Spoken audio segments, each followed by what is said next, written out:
আমি সাখাওয়াত হোসেন, সহকারী প্রধান শিক্ষক, ব্রাহ্মণদী অ্যাডভোকেট সুরজ আলী উচ্চ বিদ্যালয়। এই মুহূর্তে যারা আমাকে দেখছ, সুপ্রিয় শিক্ষার্থী বন্ধুরা এবং যে সমস্ত অভিভাবকগণ আমাকে দেখছেন, সবাইকে ব্রাহ্মণদী অ্যাডভোকেট সুরজ আলী উচ্চ বিদ্যালয়ে অনলাইন ক্লাসের পক্ষ থেকে স্বাগতম এবং ধন্যবাদ। আজকে আমি অষ্টম শ্রেণীর জ্যামিতির উপরে একটি ক্লাস নিয়ে হাজির হয়েছি। প্রিয় শিক্ষার্থী বন্ধুরা, অষ্টম শ্রেণীর জ্যামিতিতে পিথাগোরাসের একটি উপপাদ্য খুবই গুরুত্বপূর্ণ। প্রতি বছরই এখান থেকে বিভিন্ন প্রশ্ন আসে এবং বিভিন্ন অবজেক্টিভ প্রশ্ন আসে এবং উপপাদ্য থেকে একটি উপপাদ্য কমন হিসাবে আমরা দেখতে পাই। আজকে সেই পিথাগোরাসের উপপাদ্য নিয়ে তোমাদের সামনে হাজির হয়েছি। আশা করি পিথাগোরাসের উপপাদ্যটা যদি তোমরা এই ক্লাসের মাধ্যমে দেখো, বুঝো, তাহলে তোমাদের আর কোনো সমস্যা থাকবে না।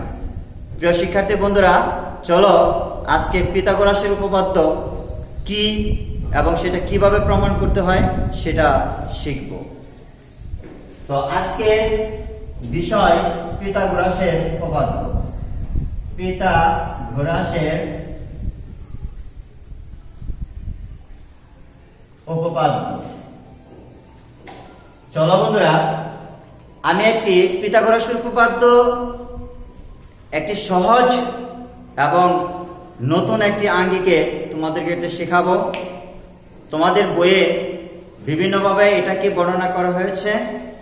আমি অতি সহজ যে বর্ণনাটা সেটাই নিয়ে একটু আলোচনা করব, যাতে শিক্ষার্থী বন্ধুরা তোমরা সহজেই এটাকে আনসার করতে পারো।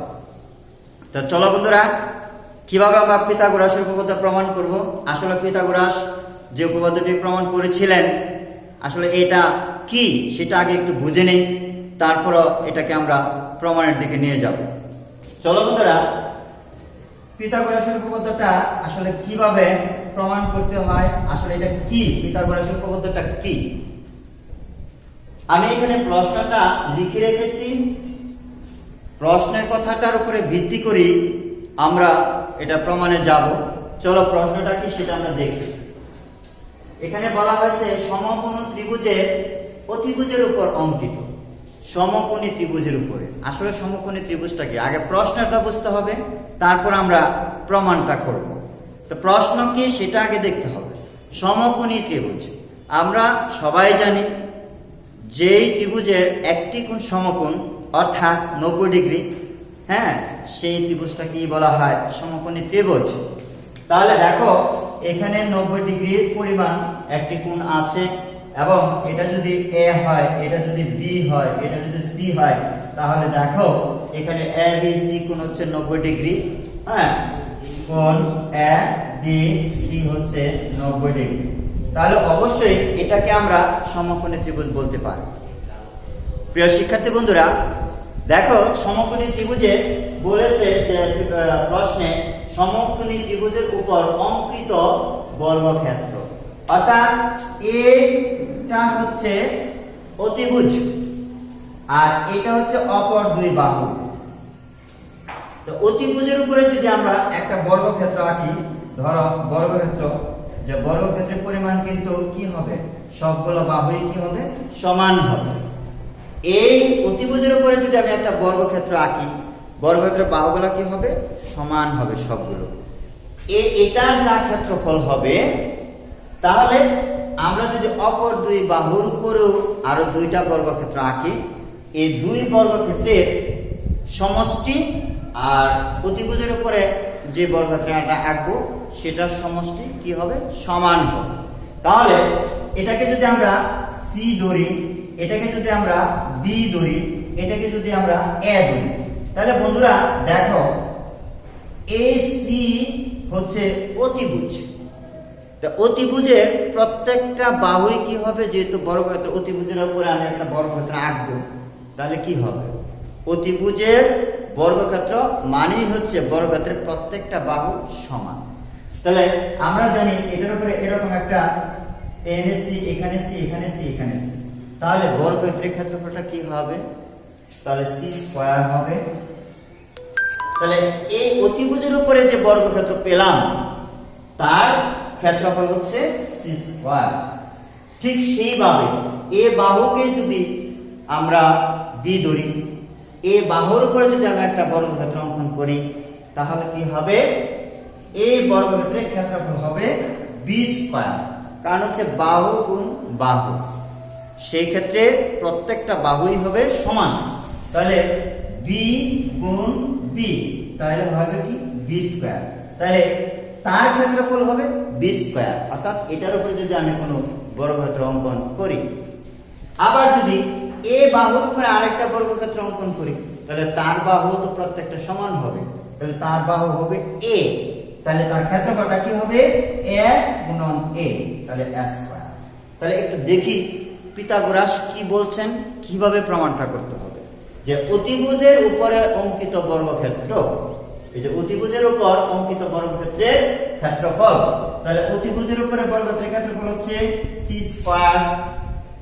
অপর দুই বাহুর উপরে অঙ্কিত বর্গক্ষেত্র, তাহলে অপর দুই বাহু, এটা একটা বাহু, তাহলে তার উপরে অঙ্কিত বর্গক্ষেত্র হলো এ স্কয়ার। আর এ বাহুর উপরে অঙ্কিত বর্গক্ষেত্র মানে এই বাহুকে যদি ধরি বি, তাহলে এই বাহুর উপরে অঙ্কিত বর্গক্ষেত্র হলো বি স্কয়ার। তাহলে দেখা যায় যে অতিভুজ স্কয়ার ইকুয়াল টু এটা একটা বাহু এবং এটা একটা বাহু, দুইটা বাহু। আমরা এটাকে ভূমি আর এটাকে লম্ব ধরেও করতে পারি, অথবা অপর দুই বাহুকে যদি বলি তাহলে a square plus b square. তাহলে এটার উপর অঙ্কিত বর্গক্ষেত্রের ক্ষেত্রফল সমান সমান অপর দুই বাহুর উপরে অঙ্কিত বর্গক্ষেত্রের ক্ষেত্রফল কি হবে? সমান হবে। এইটা কিভাবে প্রমাণ করব? প্রমাণের মাধ্যমে আমরা দেখাবো।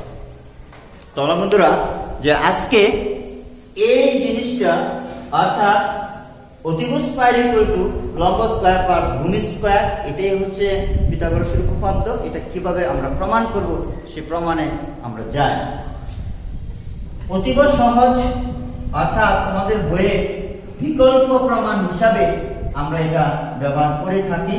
আসলে বিকল্প প্রমাণটা কিভাবে করতে হবে সেটা আমরা একটু খেয়াল করব। অতি সহজেই আমরা এটাকে প্রমাণ করতে পারবো। ধরো এখানে আমি প্রত্যেকটা বাহু সমান দিয়ে আমি একটি বর্গক্ষেত্র অঙ্কন করে রেখেছি। তাহলে এটা একটা বর্গক্ষেত্র যদি হয় তাহলে প্রত্যেকটা বাহুই কি হবে? সমান হবে। তাহলে এখানে বর্গক্ষেত্র একটা পাবো, তার ভিতরে আমরা কি করব দেখি আরো চারটা বর্গক্ষেত্র অঙ্কন করব, চারটা ত্রিভুজ অঙ্কন করব এবং এর ভিতরে আরেকটা বর্গক্ষেত্র অঙ্কন করব। চলো বন্ধুরা, তাহলে সেটা কি এবং এটা কিভাবে আমরা প্রমাণ করি। এখানে আমরা এত এই বাহুটাকে দুই ভাগে ভাগ করব। এই বাহু এটাকে ধরবো এ আর এটাকে ধরবো বি। এখানেও আমরা এটাকে ধরবো হলো এ, এটা এ আর এটা হচ্ছে বি। আবার এখানেও দেখো এটা হচ্ছে এ আর এটা হচ্ছে বি। আবার এখানে দেখো এতটুকু পরিমাণ এ আর এখানে হচ্ছে বি। তাহলে আমরা যে বাহুগুলো চিহ্নিত করলাম এগুলোকে আমরা একটু ঝুট করে দেখি কি ক্ষেত্র পাওয়া যায়। একটু খেয়াল করি অঙ্কনটা একটু ভালো মতো।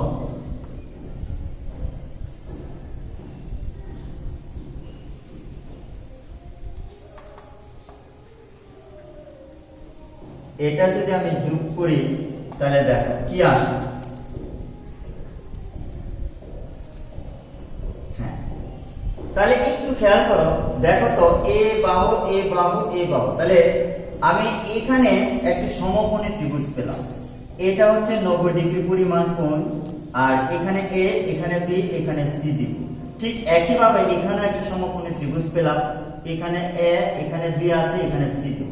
ঠিক এ বি এখানেও সি। তাহলে ঠিক এটা হচ্ছে এ, এটা হচ্ছে বি, এখানে হচ্ছে সি।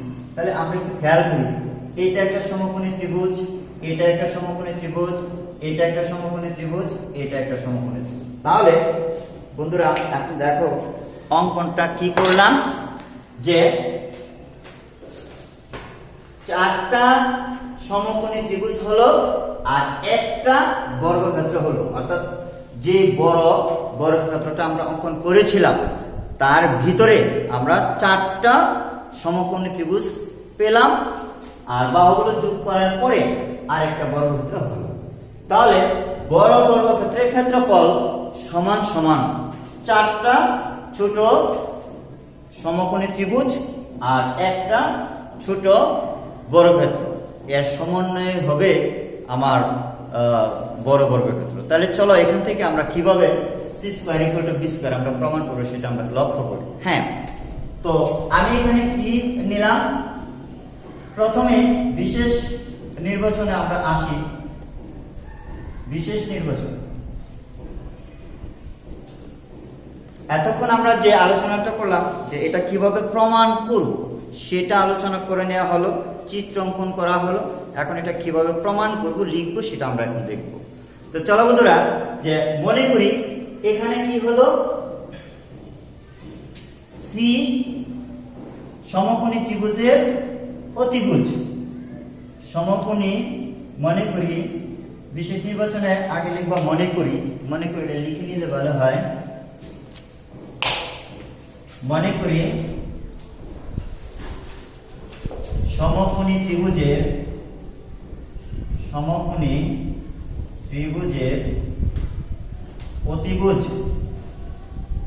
অতিভুজ সি এবং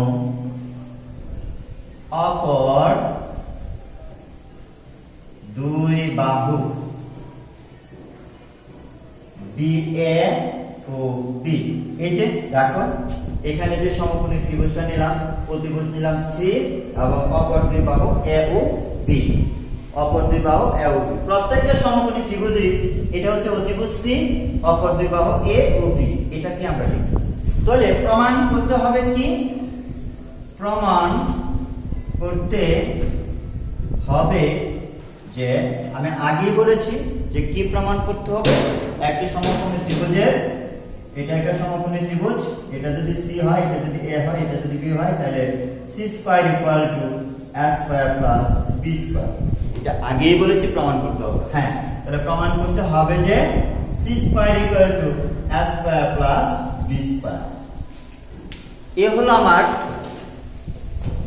বিশেষ নির্বাচন, অর্থাৎ আমরা কি প্রমাণ করতে যাচ্ছি। তাহলে আমরা চলো প্রমাণে চলে যাওয়ার আগে আমি অঙ্কনটা লিখব। আসলে অঙ্কনটা কি, তো অঙ্কনে আমি কিছু এখানে নাই, অঙ্কন করে ফেলেছি। অঙ্কন হলো তোমাদের বইও লেখা আছে যে প্রদর্শিত চিত্র অনুযায়ী আমরা ক্ষেত্রটি অঙ্কন করি, অর্থাৎ প্রদর্শিত চিত্র অনুযায়ী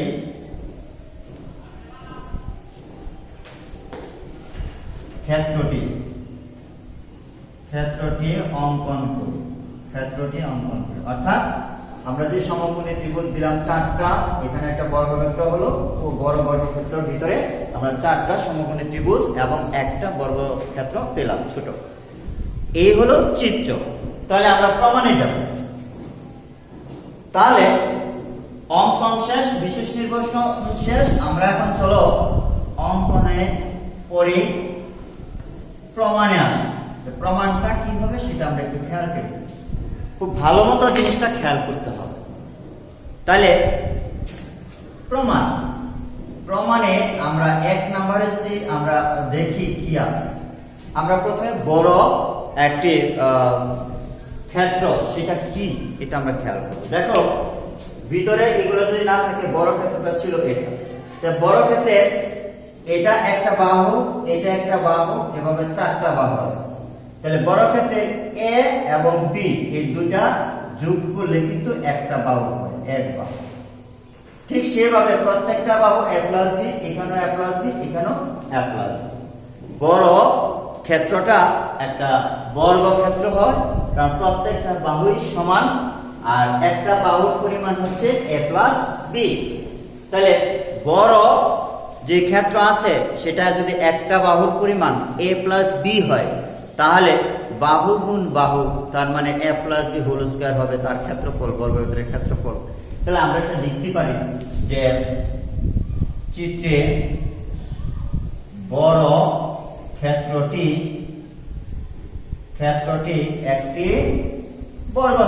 একটি বর্গক্ষেত্র, সহজেই জিনিসটা বুঝতে পারবে।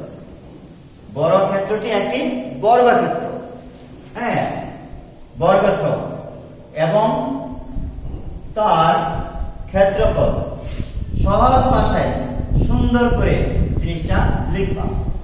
তাহলে বর্গক্ষেত্র এবং তার ক্ষেত্রফল, যেহেতু বড় ক্ষেত্রটির একটা বাহুর পরিমাণ a প্লাস বি, তাহলে তার ক্ষেত্রফলটা হবে a plus B whole square, অর্থাৎ বাহু গুণ বাহু। তাহলে সেই ক্ষেত্রে a plus B whole square, এটা হচ্ছে বড় বর্গক্ষেত্রের ক্ষেত্রফল। আচ্ছা, এখন 2 নং ধাপে কি আসবে? তো 2 নং ধাপে আসবে কি, দেখো যে ভিতরে আমরা কি করব। ভিতরে হলো কি যে 4টা সমকোণী ত্রিভুজ আর একটা ছোট ক্ষেত্র বর্গক্ষেত্র। তাহলে এটা লিখব। তাহলে পরে আমরা লিখতেছি যে 4টি সমকোণী ত্রিভুজ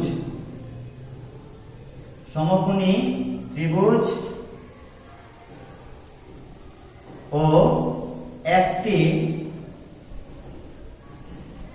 ছোট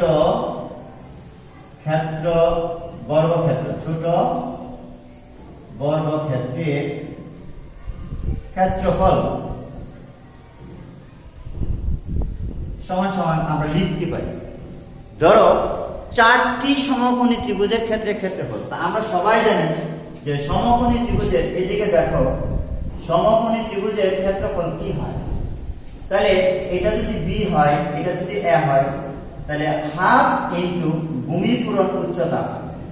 তাহলে হাফ ইন্টু ভূমি পূরণ যদি উচ্চতা হয়, তাহলে একটা ত্রিভুজের ক্ষেত্রফল হাফ ইন্টু এবি, তাহলে 4টা হবে 4 ইন্টু হাফ এবি। তাহলে দেখো, তাহলে 4 পূরণ হাফ এবি, তার মানে হাফ এবি হচ্ছে একটা সমকোণী ত্রিভুজের ক্ষেত্রফল, তার সাথে 4টা সমকোণী ত্রিভুজের ক্ষেত্রফল একসাথে গুণ হবে। এরপরে এটার সাথে আবার যোগ করব। কি যোগ করব? ভিতরে যে বর্গক্ষেত্রটা আছে সেটা, ছোট বর্গক্ষেত্রের ক্ষেত্রফল। তাহলে ছোট বর্গক্ষেত্রের ক্ষেত্রফল এটার সাথে যোগ করতে হবে। তাহলে যোগ যদি করি তাহলে কি হবে? c স্কয়ার হবে। কারণ যে এই যে ছোট বর্গক্ষেত্র, তার প্রত্যেকটা বাহু হচ্ছে c, তার প্রতিটা বাহু হচ্ছে c। তাহলে যেহেতু তার প্রতিটা বাহু c হয়েছে, সেই কারণে আমার কি করতে হবে? বাহু গুণ বাহু মানে c স্কয়ার হবে তার ক্ষেত্রফল। তাহলে আমরা এই বড় যে ক্ষেত্রটা, তার ভিতরটাকে আমরা কয়টা ভাগে ভাগ করলাম? 4টা সমকোণী ত্রিভুজ দিয়ে আর একটা ছোট বর্গক্ষেত্র দিয়ে। তাহলে তার ক্ষেত্রফলগুলো আমরা পেয়ে গেলাম। তাহলে এখন দেখো যে এই বড় যে ক্ষেত্রটা আছে, তার ক্ষেত্রফল পেলাম হচ্ছে a plus B whole square. এর ভিতরে আমরা কি পেলাম? 4টা সমকোণী ত্রিভুজ, একটা ছোট ক্ষেত্রফল, অর্থাৎ বড় ক্ষেত্রফল যা, আর 4টা সমকোণী ত্রিভুজ আর একটা ছোট ক্ষেত্রের ক্ষেত্রফল একেবারে সমান। কারণ এই বড় যে ক্ষেত্রটা আছে তাকেই তো আমরা ভাগ করলাম কয়টা বাহু, কয়টা দিয়ে? 4টা সমকোণী দিয়ে আর হলো একটা বর্গক্ষেত্র দিয়ে। তাহলে আমরা অবশ্যই লিখতে পারি 3 নম্বরে যে, দেখো আমরা 3 নম্বরে কি লিখব? 3 নম্বরে লিখব যে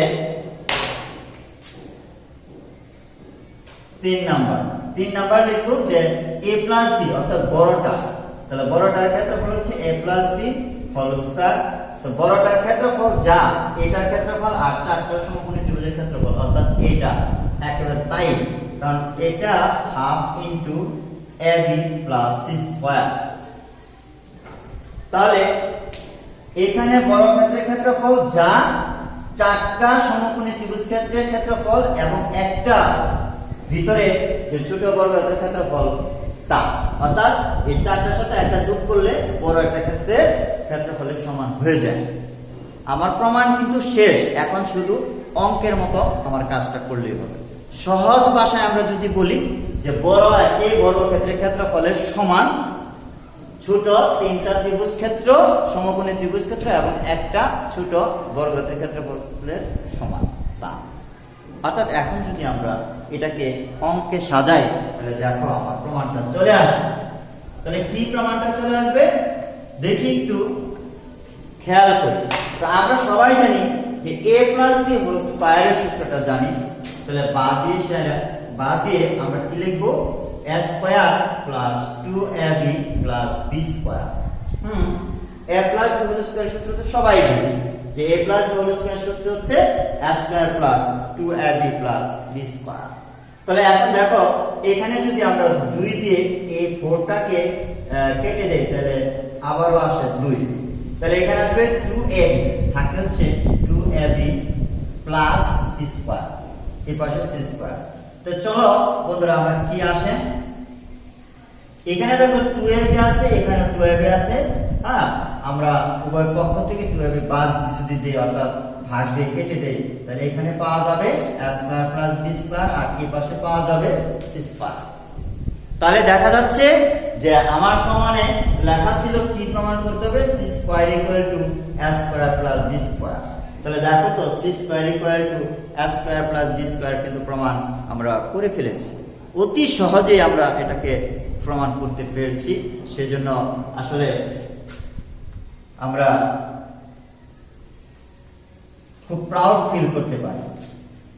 তাহলে আমরা প্রমাণটা পেয়ে গেছি c square equal to a square plus b square, অর্থাৎ এখানে অতিভুজ স্কয়ার ইকুয়াল টু দুইটা বাহু স্কয়ার যোগফল সেটা। অর্থাৎ দেখো অতিভুজের উপর অঙ্কিত বর্গক্ষেত্রের ক্ষেত্রফল, এটা হচ্ছে অতিভুজের উপর অঙ্কিত বর্গক্ষেত্রের ক্ষেত্রফল এবং অপর দুই বাহুর উপর অঙ্কিত বর্গক্ষেত্রের ক্ষেত্রফল। এই যে একটা বাহু আর একটা বাহু, দুইটা বাহুর উপরে যে ক্ষেত্রফলটা ছিল এটা একটা বাহু ছিল তার ক্ষেত্রফল মানে a স্কয়ার, আর b আরেকটা বাহু ছিল তার ক্ষেত্রফল মানে b স্কয়ার। অর্থাৎ দুইটার যোগফল ইকুয়াল টু অতিভুজ স্কয়ার। তাহলে আমার সহজে প্রমাণটা পেয়ে গেছি।